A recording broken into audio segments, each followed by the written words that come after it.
His Excellency.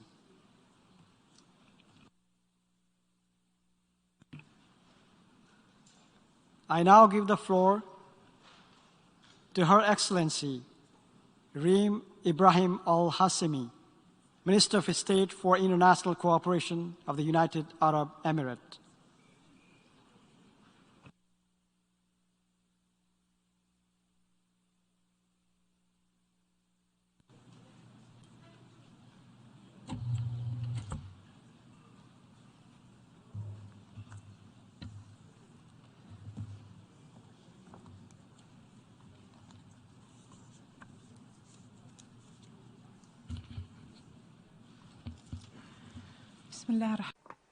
In the name of God, most compassionate, most merciful, Mr. President,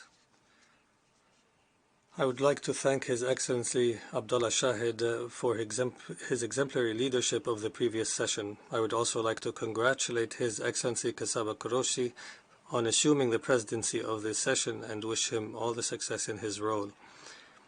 At the precipice of a new era for the world order, the UAE has chosen to embrace peace, recovery, and prosperity within an international system that is supported by an open and robust network of partnerships. Through this framework, we will launch new pathways for cooperation in fields of economics, sustainable development, advanced technology, and scientific research.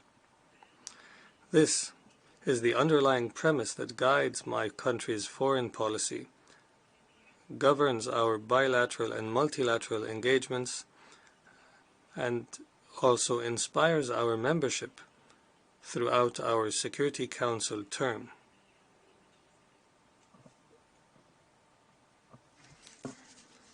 However, we are well aware of the magnitude of the daunting challenges before us today, as well as the increasing level of polarization that looms over the entire international system.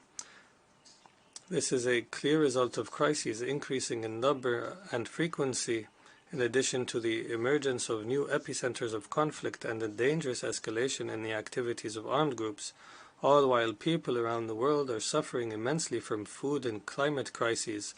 These challenges not only threaten the gains by humanity, but also severely impact poor and developing countries and their ability to meet the needs of their people.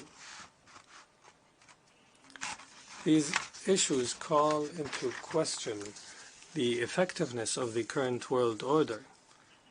However, it is this very system, built on the ruins of the Second World War, that has significantly contributed to strengthened international security and stability. What we need today is to restore confidence in this existing international system and the legitimacy of its institutions. We must enhance its efficiency and build its capacity to address the current crises and overcome the existential challenges of the 21st century. The UAE believes that together, with the requisite determination, all the countries present in this hall can achieve these goals by combining our capabilities to chart a better future for our people. Therefore, I would like to emphasize a number of issues that demand our attention in the coming period. Recent developments underscore the need to respect international law, in particular the United Nations Charter. International law must be applied consistently without double standards or selectivity. This is the imperative for stability and security in our international order, an order based on respect for sovereignty, independence, and territorial integrity of states. In this context, we renew our demand for an end to Iran's occupation of the 3 UAE islands, the Greater and Lesser Tums and Abu Musa. The UAE's sovereignty over which is proven by history and international law. We emphasize that despite UAE's sincere calls to peacefully resolve this conflict over the past 5 decades, Iran has not responded. but we will never relent in voicing our legitimate claim over these islands, whether through direct negotiations or through the International Court of Justice. We must spare no effort to overcome the fatigue that has become increasingly characteristic of the current international approach to addressing crises. We need to progress towards more permanent, comprehensive, and fair solutions to the escalating armed conflicts around the world and to address the repercussions of this instability within the current world order. We must therefore embrace innovative solutions to enhance the effectiveness of the international system and empower countries and regions emerging from conflict to actively contribute to solving the most pressing challenges of this era. For decades, the Arab world and Africa have been hit the hardest by crises. As a direct result, we have learned difficult yet critical lessons. We must prioritize diplomatic solutions, dialogue, and de-escalation in order to settle tensions, prevent conflicts from emerging, and combat extremist ideologies.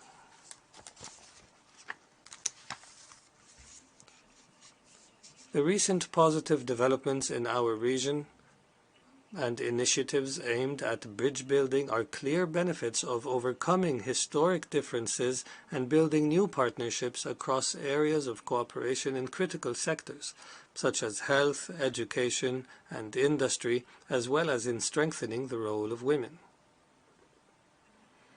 We stress here our firm position calling for the establishment of an independent Palestinian state on the borders of June 4, 1967, with East Jerusalem as its capital in accordance with the agreed international references.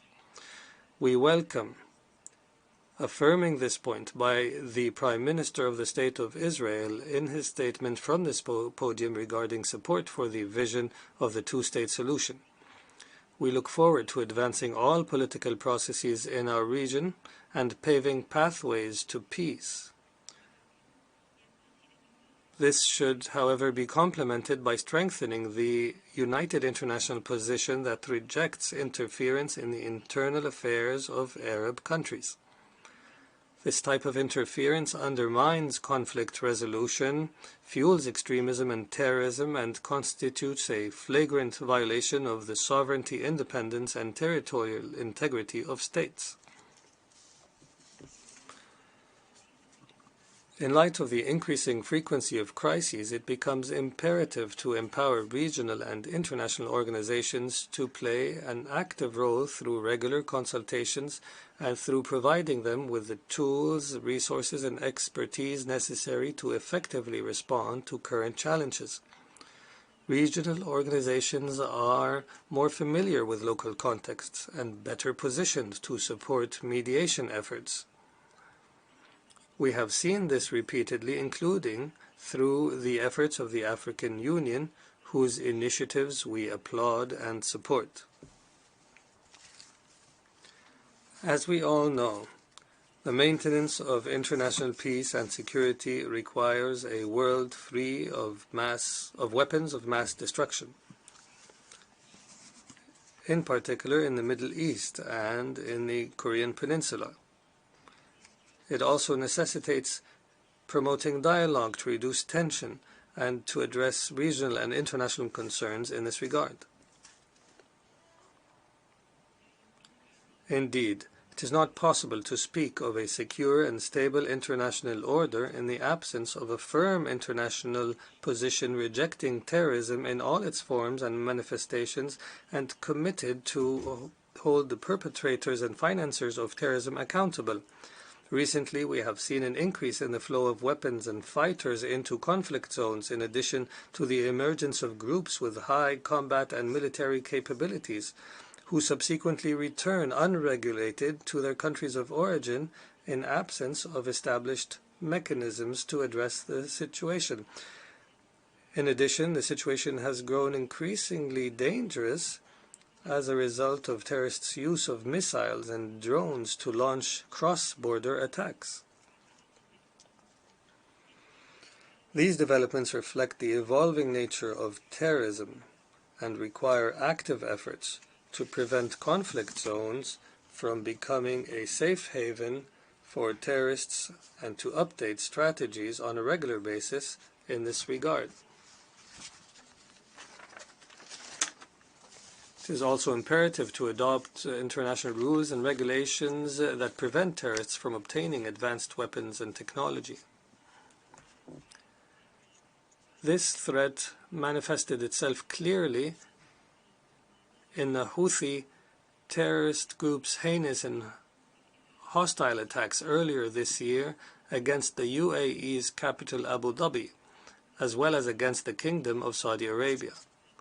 At the same time, other terrorist groups such as Daesh, Al-Qaeda, and Al-Shabaab seek to develop their capabilities and revitalize their organizations, all of which directly threaten the advancements in international cooperation made thus far in the war against terrorism. As governments, we must lead our people by example, by strengthening the values of tolerance and peaceful coexistence in the face of increasing attempts to spread hate speech around the world.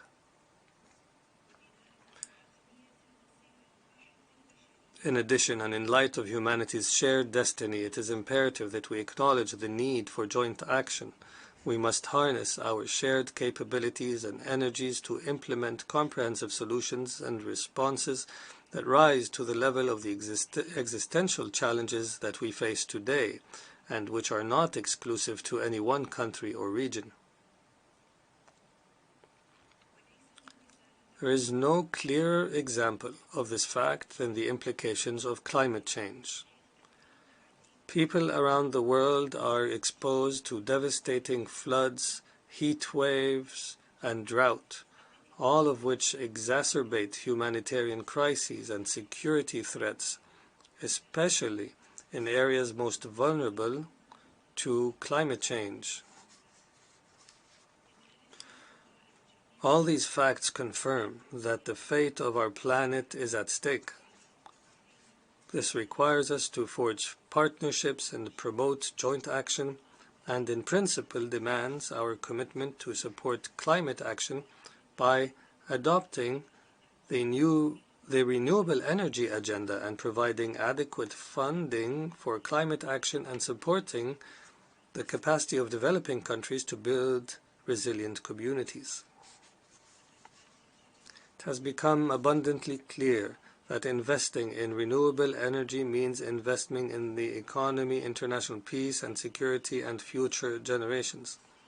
In this regard, we must take advantage of available opportunities to create practical, rational, and deliberate solutions for the climate crisis, including during the 27th session of the Conference of the Parties to the United Nations Framework Convention on Climate Change, to be held in the Arab Republic of Egypt next November.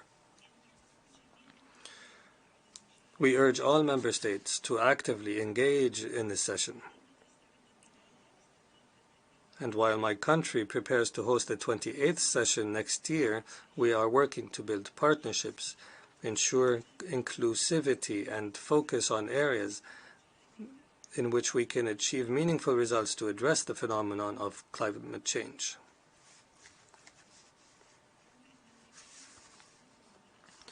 Furthermore, focusing on climate change will relieve the food crisis around the world. The Agricultural Innovation Initiative, launched by the UAE in cooperation with the United States, aims to improve food production and reduce hunger levels around the world.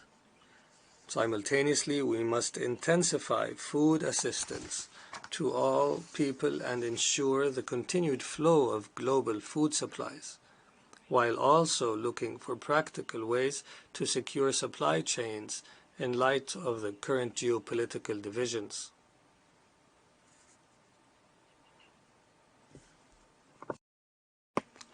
Despite the gravity of the current challenges and the need to address them urgently, we must not disregard the importance of foresight to ensure long-term stability and prosperity. In this regard, my country is building a diversified and knowledge-based economy which relies on scientific and technological progress and peaceful and secure societies. 2 years have passed since the Abraham Peace Accords, and this year several initiatives took place to promote developmental and economic integration and cooperation across our region. We have witnessed the rise of a community for progress in the Middle East, which will reinforce joint cooperation around the most pressing global priorities.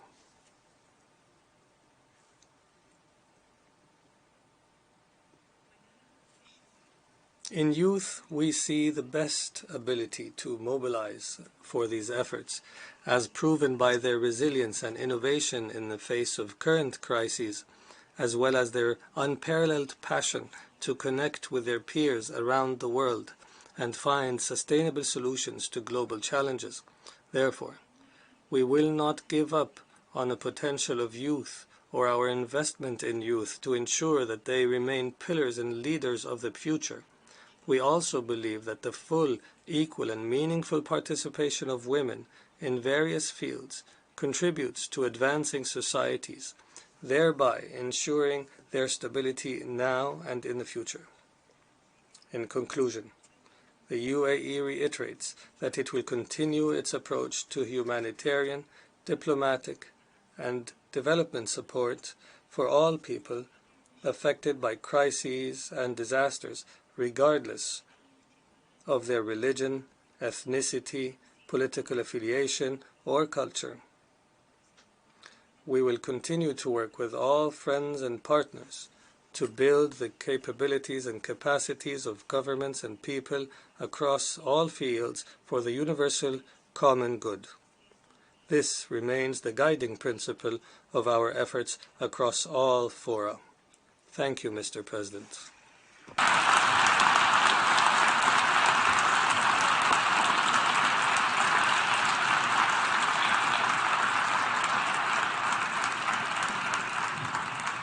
I thank the Minister of State for International Cooperation of the United Arab Emirates.